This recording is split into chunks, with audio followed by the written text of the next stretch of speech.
The Team Corally Syncro is a 1-scale electric 2-wheel drive buggy. Sells for pretty cheap here in the US, $329, 4S capable aluminum chassis, full 8-scale components, and drives pretty decently out of the box if you're running on high traction surfaces. So if you're running on asphalt, grass, carpet, something like that, I think it drives pretty well. But on dirt, it is quite a bit of a challenge. So I'm going to be going over the changes I made to this little 8-scale buggy to help it drive a lot better, as well as share some running footage of this on a dirt BMX park. So I was running on 3S, not 4S, but it is 4S capable and goes about 40 miles per hour on 4S. 3S probably closer to like 30 miles per hour. But yeah, I'm going to be going through the changes, showing what I actually did and how it actually improves the car. First thing you might notice is I am running different tires. So I think this will make the biggest difference.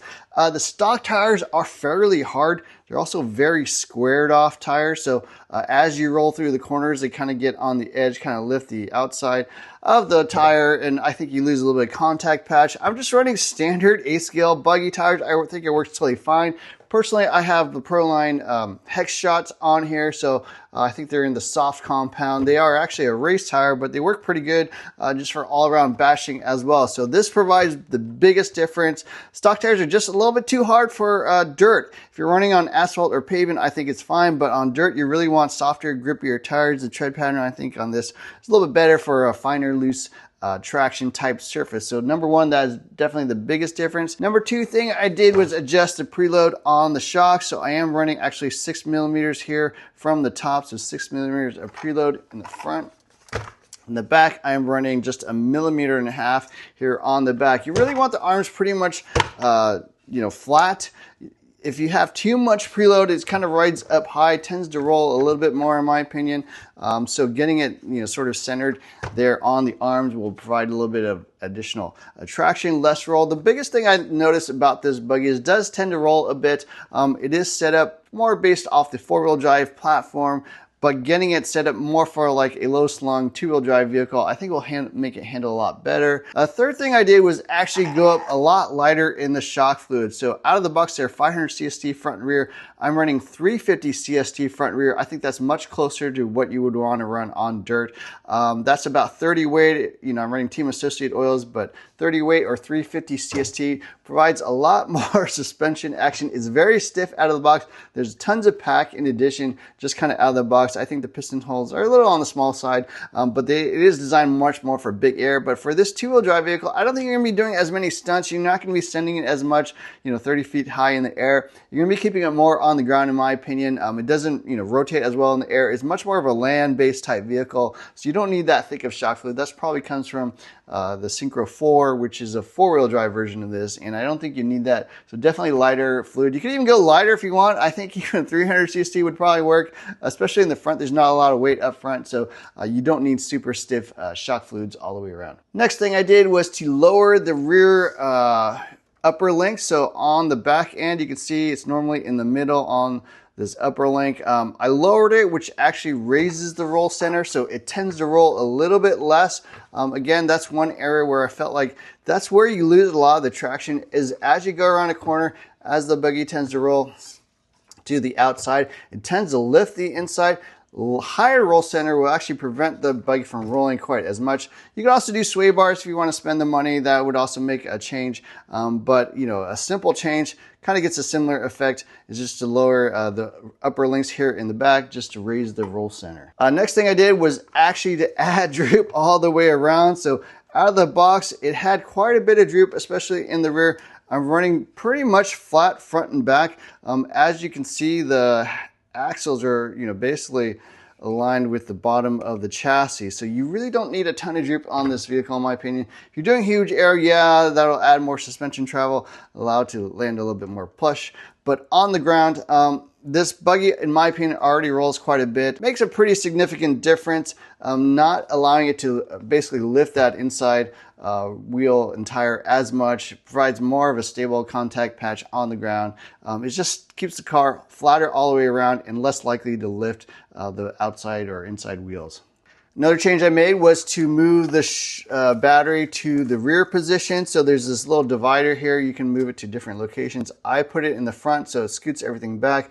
Put a little foam spacer here in the front just to provide a little extra protection. I don't think that actually does anything, but yeah, moving the weight back will put a little more weight on the rear. Does make it a little bit more pendulum-y. I don't know what the correct term is, because it is going to be a lot more a rear weight bias. There's basically nothing in the front, no diff, no drive shafts or anything like that. So it definitely is already a little bit rear weight bias, but I think that adds a little bit more on the back end, especially if you're running these super wide tires. I mean, the one thing about having a wider contact patch is, you know, pressure per square centimeter or whatever is not going to be quite as high. So loading up the rear a little bit more, especially on these super wide tires, will help. But even on these, you know, standard A-scale buggy tires, I think it does provide a little bit of improvement overall. Another change I made was to lower the brakes. So I think out of the box is 75%, which is probably good for a four-wheel drive vehicle. On two-wheel drive, all the braking is done with the back tires. There's nothing on the front. The front tires are just free spinning no matter what you do. Lowering the brakes just makes it a little bit more controlled. You could probably even go down to 25% if you're running on super low traction surfaces. I think 50% is pretty good. Still allows you to modulate as you want. You can still break the rear tires loose even at 50%, but you really don't need a high brake rate setting. 75% in my opinion is too high.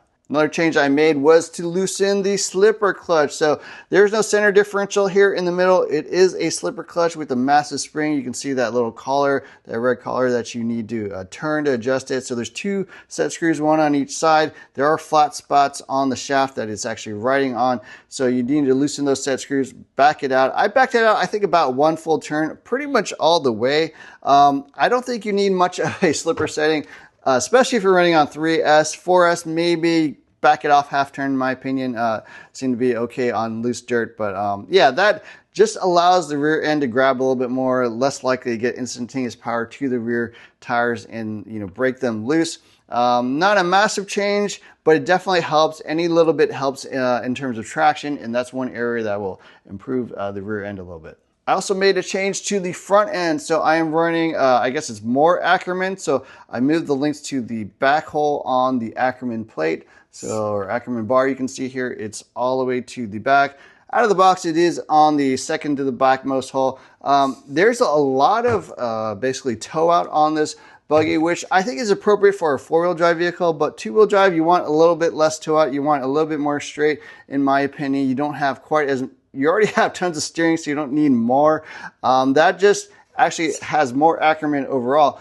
But the other difference it has is because these links are non-adjustable, it does bring in the toe a little bit, makes it a little bit more straight. I think it's just a little bit easier on the front end, less likely to, you know, sort of grab and rotate and spin out. The rear tires are not quite as aggressive. There's a little bit more Ackermann.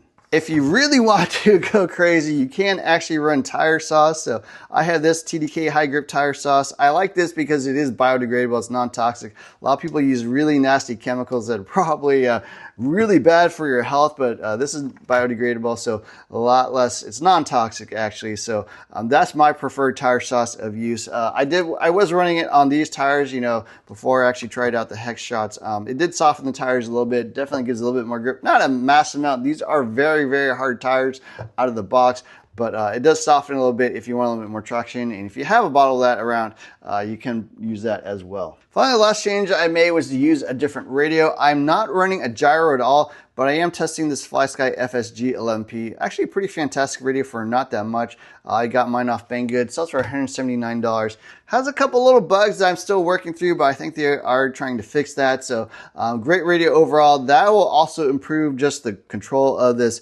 buggy, because the stock radio, yeah, it's basic, it's 2-channel, you know, it's not particularly responsive. The endpoint adjustment is kind of limited. So using a different radio, getting your steering throw correct, even adding a little or subtracting a little expo if you want, responsive, less latency, higher frame rate. You can even increase the servo speed if you want on the frame rate. So you can run at higher hertz if you have a compatible servo. So that will also just make it easier to drive. Now, I'm not running a gyro. I am going to try testing that out if I can get that thing running.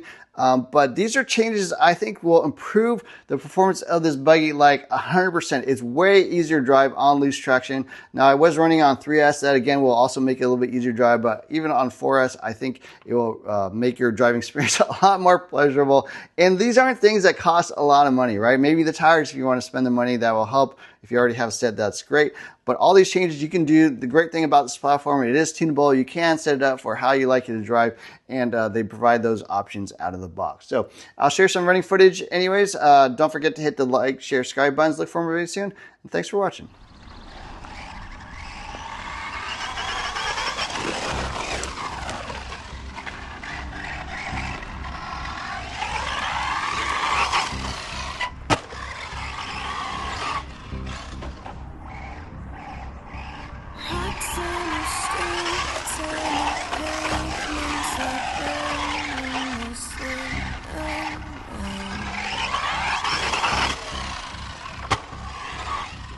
Trying to smile, but the air is so heavy and cold.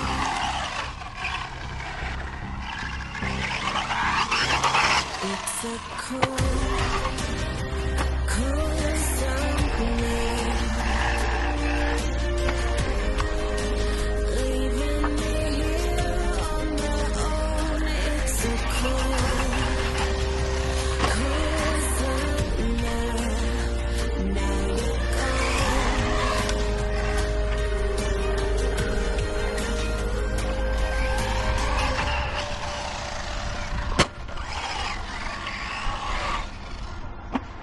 a serious crowd with my friends all away, and I'm on my own. It's too hard to handle, so I got to get up and go. It's a cold, cold summer. Leaving me here on my own. It's a cold, cold summer. Leaving me here on my own. It's a cold, cold summer. Now you're gone. You're not the only one.